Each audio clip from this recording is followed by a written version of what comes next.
नमस्कार, आप देख रहे हैं भारत वर्ष 17 और मैं हूं आपके साथ ज्योति कनौजिया। आइए नजर डालते हैं खबर की ओर। भारत रत्न बाबा साहब डॉक्टर भीमराव अंबेडकर की जयंती के शुभ अवसर पर रक्तदान शिविर का आयोजन सेवा भारती सेक्टर 29 चंडीगढ़ के अंतर्गत भारतीय जनता पार्टी के एससी मोर्चा के प्रभारी नरेश अरोड़ा एवं अध्यक्ष खैरवाल एवं सचिव सोनिया दुग्गल की अध्यक्षता में हुआ संपन्न। वरिष्ठ संवाददाता सुनील कुमार पांडे, चंडीगढ़।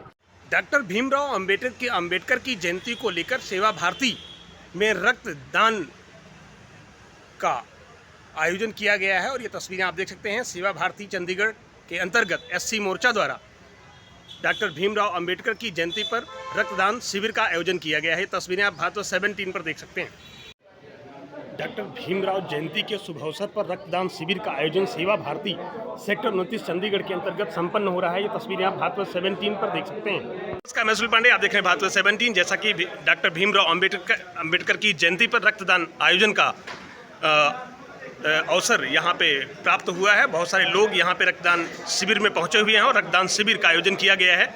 हमारे सामने एससी मोर्चा के प्रभारी नरेश अरोड़ा जी उपस्थित हैं। जानते हैं कि आज भीमराव डॉक्टर का जो जन्मदिन मनाया जा रहा है यहाँ पर, उसमें रक्तदान शिविर का आयोजन किया गया है। इसका उद्देश्य क्या है? जी सर, जैसा कि रक्तदान शिविर का आयोजन किया गया है डॉक्टर भीमराव अंबेडकर की जयंती के उपलक्ष्य में, इस पर आप क्या कहते हैं सर? जैसे डॉक्टर साहब ने हमेशा समाज के लिए काम करने के लिए प्रेरित किया है जी, तो अमित खैरवाल जी जो हमारे मोर्चा के अध्यक्ष हैं, उनका एक विचार आया कि क्यों ना युवाओं में वो प्रेरणा भरी जाए। और डॉक्टर साहब के जन्मदिन से अच्छा कोई अवसर नहीं हो सकता था। तो ब्लड डोनेशन का काम, और पीछे देखने में आया है कि पीजीआई से और बाकी हॉस्पिटल से हमेशा ये डिमांड रही है कि ब्लड की अब कमी हो गई है, क्योंकि कई परिस्थितियां ऐसी होंगी। और चंडीगढ़ में पीजीआई या 32 में या 16 में बाहर का प्रेशर बहुत रहता है, तो चंडीगढ़ में ब्लड की हमेशा कमी रहती है। बिल्कुल। तो एक सामाजिक और जागरूक नागरिक और जागरूक संगठन होने के नाते, और ऊपर से डॉक्टर साहब का जन्म दिवस है, उसके मौके पर ये एक प्रेरणा स्वरूप ब्लड डोनेशन कैंप का आयोजन किया गया। और मोर्चा में ज़्यादातर युवा कार्यकर्ता हमारे हैं और सब बड़े उत्साह के साथ ये काम कर रहे हैं। बड़ी खुशी हो रही है इस चीज़ की कि लोग राजनीति के साथ साथ समाज सेवा का अगर कोई काम कर सकता है तो वो भारतीय जनता पार्टी का कार्यकर्ता और भारतीय जनता पार्टी का युवा ही है। जी सर, जैसा कि आज भीमराव डॉक्टर साहब का अंबेडकर की जयंती भी है और यहाँ रक्तदान शिविर का भी आयोजन किया गया है। बहुत सारे जो नवयुवक आए हैं वो रक्तदान यहाँ पे दे रहे हैं, तो ऐसा जो शुभ अवसर है, इसमें युवाओं का क्या योगदान है भारतीय जनता पार्टी के अंतर्गत? भारतीय जनता पार्टी में युवा बड़े बढ़ चढ़ के भाग लेते हैं। और जब हमने ब्लड डोनेशन के लिए आह्वान किया मोर्चा की तरफ से, तो लोगों का अपने आप ही बड़ा, आप ये देख रहे हैं कितना हुजूम कार्यकर्ताओं का, नौजवानों का है। वो खुद से इनिशिएटिव लेके मोटिवेट होकर कर रहे हैं कि एक सामाजिक काम है और डॉक्टर साहब का जन्मदिन है। सर, जैसा कि अभी लोकसभा सांसद उम्मीदवार संजय टंडन को भारतीय जनता पार्टी ने उम्मीदवार घोषित किया है, आप इस पर क्या कहते हैं? संजय टंडन जी लगातार कई सालों से चंडीगढ़ में सेवा करते रहे। उन्होंने कभी ये नहीं देखा कि ये किस पार्टी का नेता है, किस पार्टी का कार्यकर्ता है, किस पार्टी का व्यक्ति है।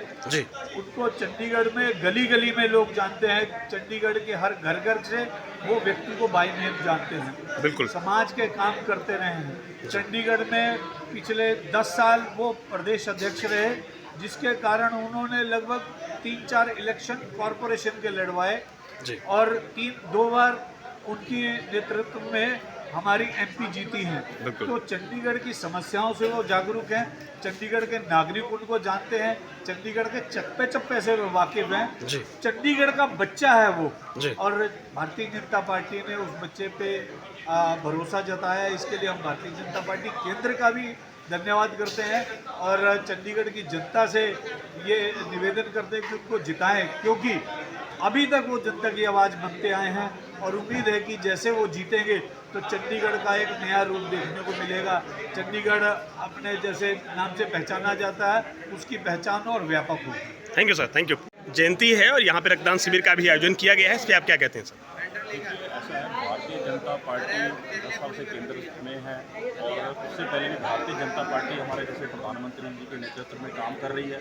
तो बाबा साहब के लिए मैं कहूँगा कि हमारी भारतीय जनता पार्टी और हमारे प्रधानमंत्री जी का एक सॉफ्ट कॉर्नर है। अगर आप पंचतीर्थ की बात करें, जहाँ पर बाबा साहब का जन्म हुआ, जहाँ पर उन्होंने दीक्षा ली, जहाँ पर उनका देहांत हुआ, जहाँ वो लंदन में उन्होंने पढ़ाई की, तो ऐसे 5 स्थलों को भारतीय जनता पार्टी जो है वो डेवलप कर रही है आदरणीय प्रधानमंत्री जी के नेतृत्व में, और उसे पंचतीर्थ का नाम दिया गया जी। तो मैं समझता हूँ उन्हीं चीज़ों से हम प्रेरित होकर भारतीय जनता पार्टी हर वर्ष, ये ऐसा नहीं है कि ये पहला मौका है जब भारतीय जनता पार्टी के कार्यकर्ता बाबा साहब की ये जयंती को इतने विशाल रूप में मना रहे हैं। इसे हम हर साल हम मंडल स्तर पर इसे हम श्रद्धांजलि रूप, जैसे हम कहते हैं कि पुष्पांजलि वगैरह अर्पित करके मनाते रहे हैं। तो इस बार हमारा ऐसा विचार था कि जैसे हमारे प्रभारी जी ने भी बताया कि नौजवानों में भी एक मैसेज देना बहुत ज़रूरी है, युवाओं को प्रेरित करना बहुत ज़रूरी है, बाबा साहब की सोच को लोगों तक पहुँचाना बहुत ज़रूरी है। तो इसी मकसद को आज लेकर हमने ये जो ब्लड डोनेशन का जो है वो ऑर्गेनाइज़ किया है। और मैं जैसा कि आप देख ही रहे हैं कि इसमें इतने नौजवानों ने, हमारे जो युवा, अभी तक कितने लोगों ने ब्लड डोनेट किया होगा लगभग? 70 से ज़्यादा हो चुके हैं अभी, और अभी हमारा ये 2.5-3 बजे तक चलेगा। तो हमारा जो 100 का लक्ष्य, हमारा 100 का लक्ष्य था, तो मुझे पूर्ण विश्वास है कि 100 से ज़्यादा होगा। स्थानीय जनता से आप क्या अपील करते हैं? मैं यही अपील करूंगा इस मौके, क्योंकि ये विशेष मौका है स्पेशली चंडीगढ़ के लोगों के लिए और अपने अनुसूचित जाति के लोगों के लिए। मैं यही बोलूँगा कि बाबा साहब की जो नीतियाँ थी, बाबा साहब की जो सोच है, हमें उसे आगे बढ़ाना है। जैसे वो कहते हैं कि शिक्षित बनो, संगठित रहो, संघर्ष करो। तो मैं समझता हूँ संघर्ष करने की तो आवश्यकता नहीं है। आदरणीय प्रधानमंत्री जी के नेतृत्व में जो समाज दिन प्रतिदिन तरक्की कर रहा है, तो संगठित रहना और शिक्षित रहना है, इसके ऊपर जरूर हमारे नौजवान साथी। मीडिया से बात करने के धन्यवाद सर, थैंक यू। ऐसी ही खबर से जुड़े रहने के लिए बने रहें भारतवर्ष 17 के साथ। लेटेस्ट अपडेट पाने के लिए हमारे चैनल भारतवर्ष 17 को सब्सक्राइब करें, शेयर करें और बेल आइकन दबाना बिल्कुल ना भूलें।